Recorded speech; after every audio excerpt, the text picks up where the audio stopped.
పదవి కోసంగా సార్ నాకు ఛానలింగ్ పత్రి సార్ ఛానలింగ్ మెసేజ్ ఇచ్చారు.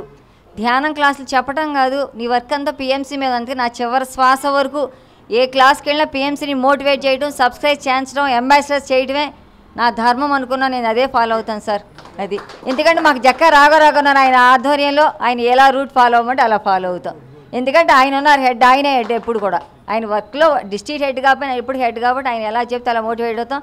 ఎవ్వరు చెప్పకపోయినా నన్ను అంబాసిడర్స్గా మాత్రం దాన్ని నేను నెరవేరుస్తాను సార్. అది మొన్న నేనంటే 2 years మేడం దుర్గావాణి మేడం అడిగారు ఇలా జాయిన్ అవ్వమని అంబాసిడర్గా. అప్పుడు నేను జాయిన్ అవ్వాలి. ఒకనాడు ఇలానే ధ్యానం చేస్తూ ఉంటే నా లోపల నుంచి సార్ ఇలా అసలు ఎంత ఇవాళ పొద్దు నుంచి సార్ ఫ్రీక్వెన్సీది నేను వాళ్ళు యాక్చువల్గా నేను అనుభవిస్తున్నాయి. వాళ్ళ అంత ఎనర్జీ ఉంది ఆ సార్ ఛానలింగ్ అయ్యి. నువ్వు చేయాల్సిన వర్క్ ఇది కాదు, నువ్వు పిఎంసీకి వర్క్ చేయాలి, పిఎంసీకి అంబాసిడర్గా జాయిన్ అవ్వండి. అప్పుడు కరెక్ట్గా అక్కడ ఉజ్జయిని ప్రోగ్రామ్ జరుగుతోంది. నేను రావటం ఎందుకంటే ముందర మా సారు కృతజ్ఞతలు చెప్పాలి. ఆయన దేనికైనా ఓకే అంటారు, అసలు నో అనరు దేనికైనా. ముందర వెంటనే జాయిన్ అవ్వన్నారు. వెంటనే ఉజ్జయిని వెళ్ళడం లాస్ట్ టికెట్ ఉంది, అది కూడా ఆ రోజుతో లాస్ట్. ఉజ్జయిని వెళ్ళడం జరిగింది. తర్వాత పుట్టపర్తి నైన్సారిను మళ్ళీ లాస్ట్ మందిని ఇలా ధ్యానం చేస్తూ ఉంటే మా పాపను మళ్ళీ జాయిన్ చేయమని నాకు లోపల నుంచి మెసేజ్ చేస్తే పాపను మళ్ళీ అంబాసిడర్గా జాయిన్ అయ్యింది.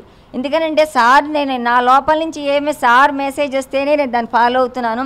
దీనికి ఎగ్జామ్ మనం అంబాసిడర్ చేర్చామని కదా, చేర్చిన వాళ్ళలో 6 monthsలో 4 members అంబాసిడర్ అచీవ్ అవార్డు తీసేసుకున్నారు.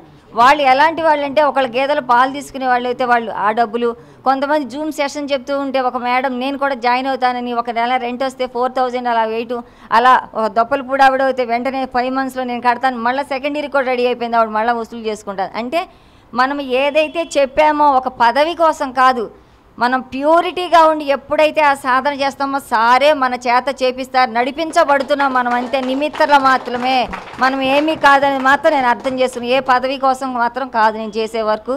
నా లోపల ఛానలింగ్ అయింది. ఏ ట్రస్ట్ మెంబర్స్ ఏ డౌట్ వచ్చినా వాళ్ళు నిజంగా వాళ్ళందరూ దేవుళ్ళని ట్రస్ట్ మెంబర్స్ పిఎస్ఎం వాళ్ళందరూ కూడా వెంటనే వాళ్ళు డౌట్ క్లారిఫికేషన్ చేసి దాని తగ్గ సమాధానం ఇస్తున్నారు. ట్రస్ట్ వాళ్ళు ఆనంద్ గారు కూడా అనుకోకుండా ఒకనాడు పొదిలి క్లాస్కి వెళ్తే సార్ అక్కడ ఇదే పిఎంసీ గురించి వచ్చి సార్ మోటివేట్ చేశారు. అలా నేను రాఘవరావు గారిని అడగటం, రాఘవరావు గారు కూడా కొన్ని చెప్పడం, వాళ్ళ ద్వారా నేను తెలుసుకున్న తెలవని విషయాలు తెలుసుకుంటూనే ఉన్నాను, నేర్చుకుంటూనే ఉన్నాను నేను. అది ఓకే, థ్యాంక్ యూ. ధ్యానం అంటే నిజం, ఎందుకంటే మనం చెప్పేది ఒకటి చేసేది ఒకటిగా ఉండొద్దు ఫ్రెండ్స్. మనం ఎన్ని సంవత్సరాల నుంచి ధ్యానం చేస్తున్నామని కాదు, ఆచరణాత్మకంగా నేను జీవిస్తున్నానా లేదా అనేది పొద్దున్న దాంట్లో హనుమంతరాజు గారు చెప్పారు. అది మనల్ని మనం చెక్ చేసుకోవాలి. నేను ఎన్ని క్లాసులు పెట్టాను, ఎన్ని సెషన్స్ ఇచ్చాను, నేను ఎంత వర్క్ చేశానని కాదు, నేను ఎంత మారాను, ఇంకెంత మారటానికి సిద్ధంగా ఉన్నాను మన లోపల మనం చెక్ చేసినాక నాకు సార్ మెసేజ్ ఇచ్చింది ఇదే, నేను అంబాసిడర్ జాయిన్ అయ్యామంటే నీ వర్క్ నాకు 2 times నాకు ఫస్ట్ టైం సార్ పత్రి సార్ మైక్ ఇచ్చారు మాటలు రాకపోతే ధ్యానంకి వచ్చిన కొత్తలో. మరలా 2022లో సార్ హెల్త్ బాగాలేదని బెంగళూరు వెళ్తే ఇలానే పిఎంసీ లైవ్ ఇస్తాను ముగ్గురికి ఆ రోజు సార్ మైక్ ఇవ్వడం జరిగింది.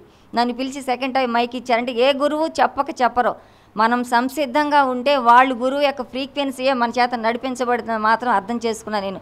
ధ్యానం మనం ఎప్పుడైతే ఆ ప్యూరిఫైలో ఎంటీనెస్లో ధ్యానం చేస్తామో మన చేత సృష్టి విశ్వం ఎప్పుడు చేయించుకుంటాను ఏంది సంసిద్ధంగా ఉంటేనే. అది కూడా ఇక్కడికి వచ్చి మైక్ ఇచ్చి నేను చేస్తానని చెప్పి మళ్ళీ దాన్ని 4 నెలలు మర్చిపోతే కాదు, ప్రతి సెకను మన లోపల ఉండాలి. అది మనం ఏదైతే వాగ్దానం చేశామో అది సిద్ధపడితేనే మన నోటి వెంట ఆ వాక్ అనేది రావాలి. అదే వాక్క్షేత్రం పత్రి గారు మన కరెక్ట్ చేశారు.